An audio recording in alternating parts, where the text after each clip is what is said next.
Hello, friends. My name is Heather Gill, and this charming young gentleman is Roy.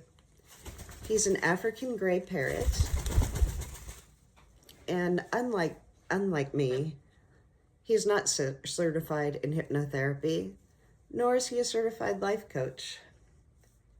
He might be a self-proclaimed practical optimist, though.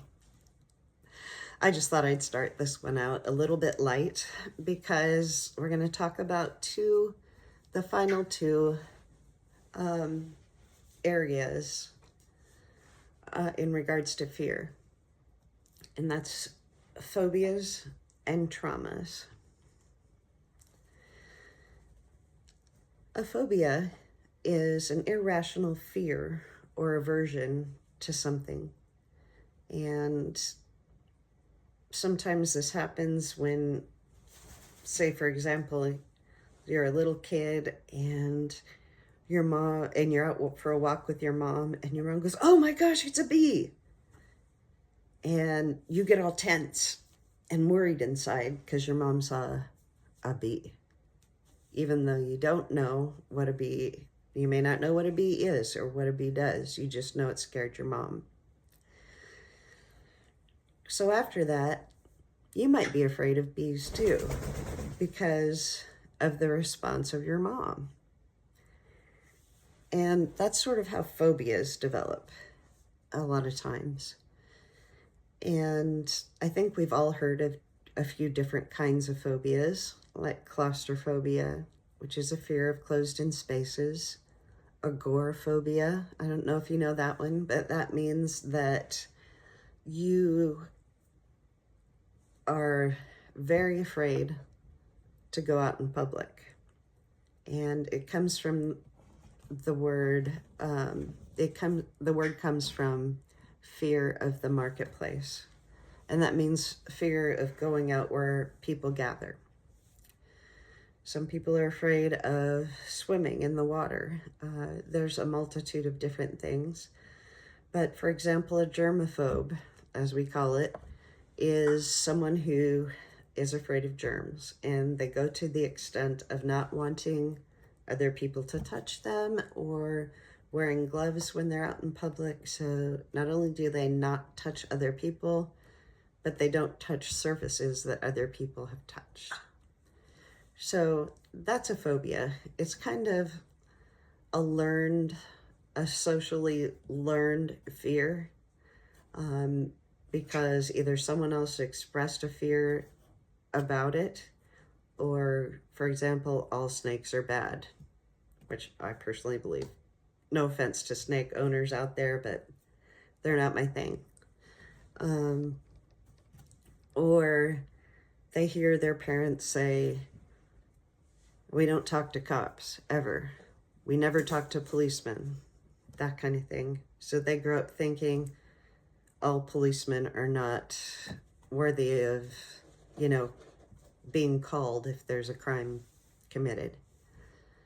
So that is what a phobia is. It's a lot of times it's learned, or you have a bad first experience with something, let's say. Now, trauma is something else altogether. A trauma is a person's response to a highly stressful or overwhelmingly frightening situation where they didn't know what to do. Okay.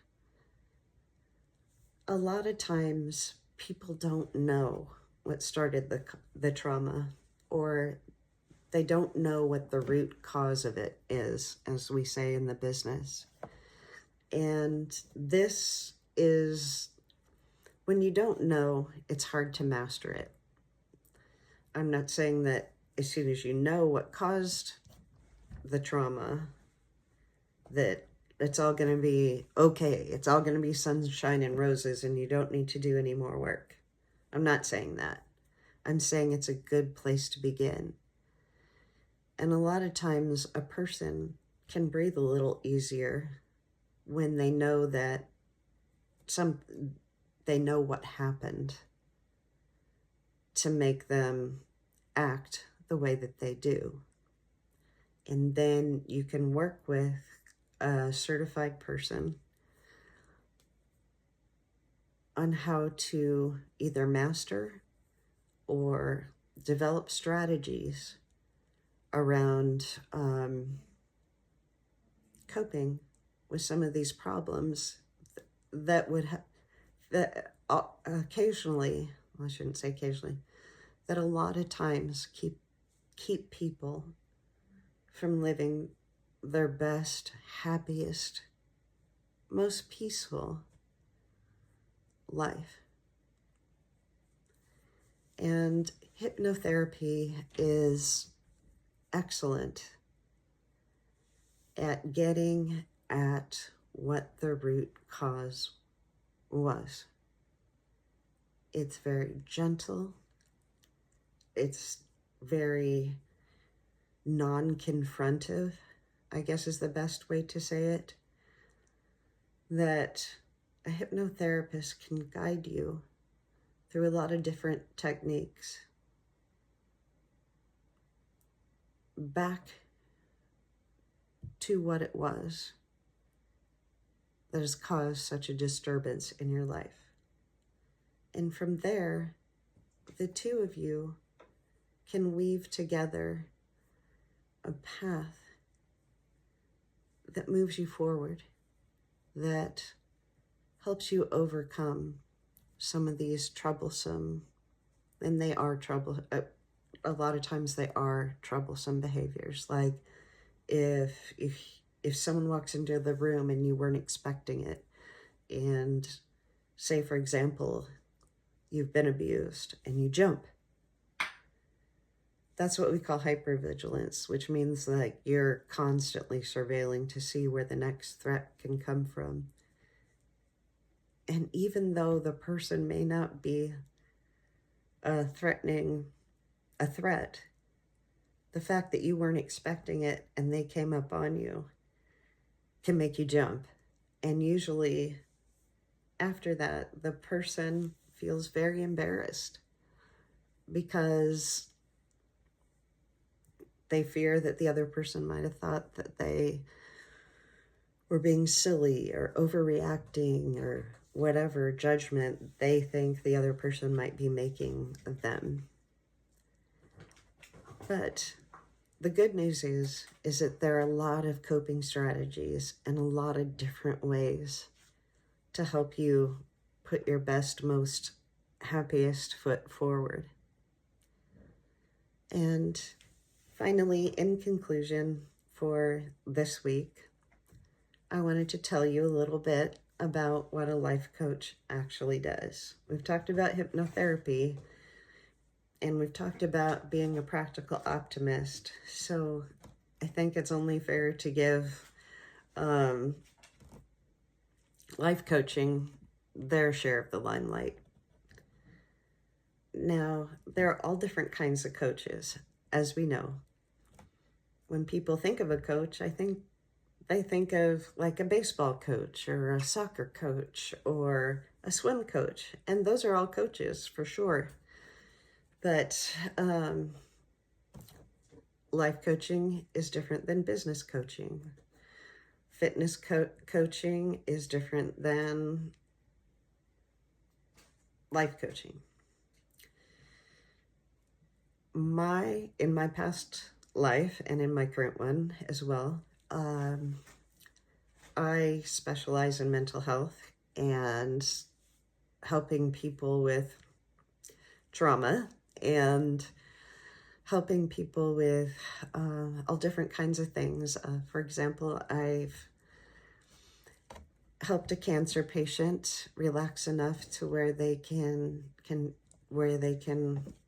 mitigate some of their painful moments through what we call control room or different ways of relaxing and different ways to look at pain, different ways to look at, for example, mental health issues, different ways to heal from depression, from anxiety, from social anxiety, from just kind of beating yourself up over insecurities or mistakes that you've made. I'd like to help people in those kinds of areas. Some people are financial coaches that can help you strategize investments or how much to save for retirement, etc., etc. But if you name it, there's probably a coach that in that particular niche that can help you with setting goals, moving forward, and achieving what you want to achieve. So, as always, thank you so much for watching. And I'm Heather Gill. I'm a certified hypnotherapist and life coach. And look for the good this week. It's always, always there. You may have to dig for it. You may have to really kind of stretch things a little bit to find it. But the good is always there. And remember, hold your head high, pull your shoulders back, and walk forward. And don't look behind you. Because why? You're not going that way. Have a wonderful week. Again, my website is www.heathergilllifecoaching.com, and my business phone is 503-743-0037. See you next time.